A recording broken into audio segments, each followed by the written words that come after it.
Alright everyone, so welcome back to 55 Fandom. So, Puss in Boots The Last Wish. It actually came out quite late in the UK, and to be honest, I just haven't had time to review it. It came out February 3rd, so yeah, but this is my spoiler review. Puss in Boots The Last Wish is as good as everyone says it has been. What has been said before, I'm going to kind of just reiterate because I have the same views.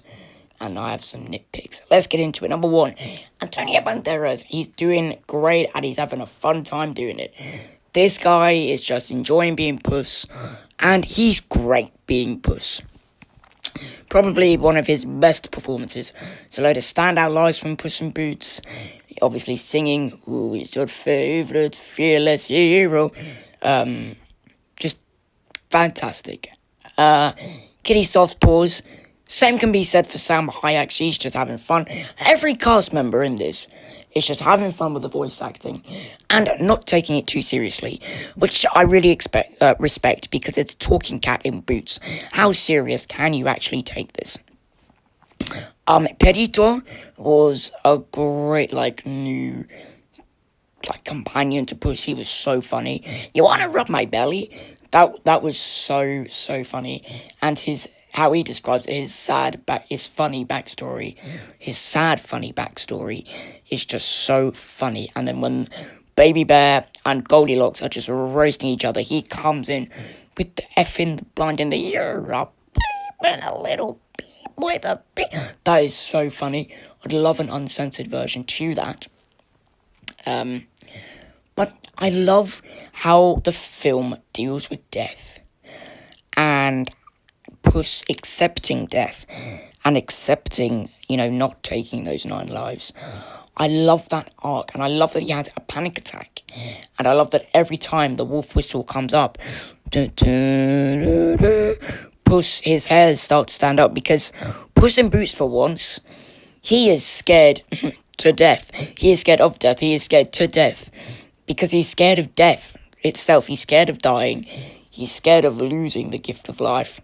And the whole arc is him kind of realizing 9 lives doesn't really make life special.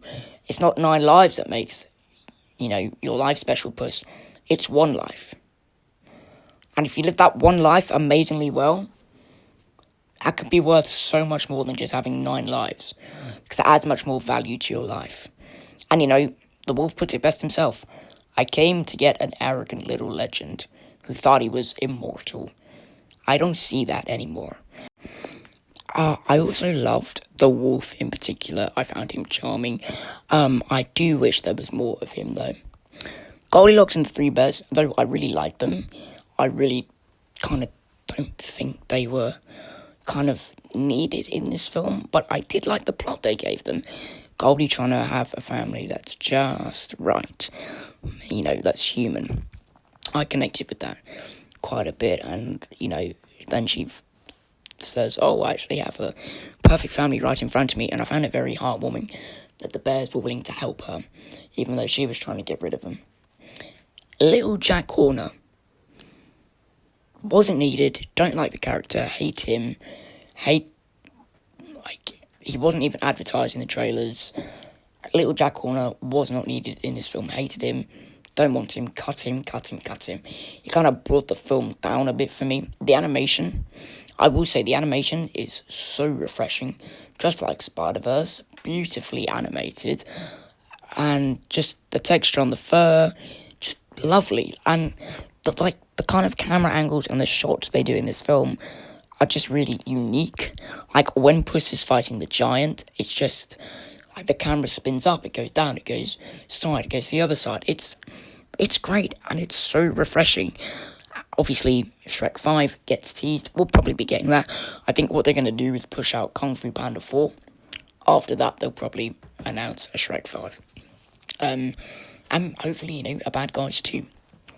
But Puss in Boots on its own is one of the most solid animated films. I mean, when you think of animated films, I think of 2. I think of Spider-Man Into the Spider-Verse, and I think of Toy Story 3. But now, when people say animated films, I now put Puss in Boots 2 up there with it. because it's so good. Like, people are right. This film is just so heartwarming. It's very special as well. And I mean, I felt like with the Jack Warner things, there were some pacing issues. But then when it wasn't like Jack Warner, I felt that the film kind of sped up. I wanted more of the wolf, and I wanted more of that to be fleshed out. But I hope the wolf does appear again. Ultimately, I love the arc, and I would have liked to seen in depth more how Puss in Boots, loses all of his 8 lives. But again, a very solid film. Everything else has been said on the internet. It's a great film. 5 stars. Loved it.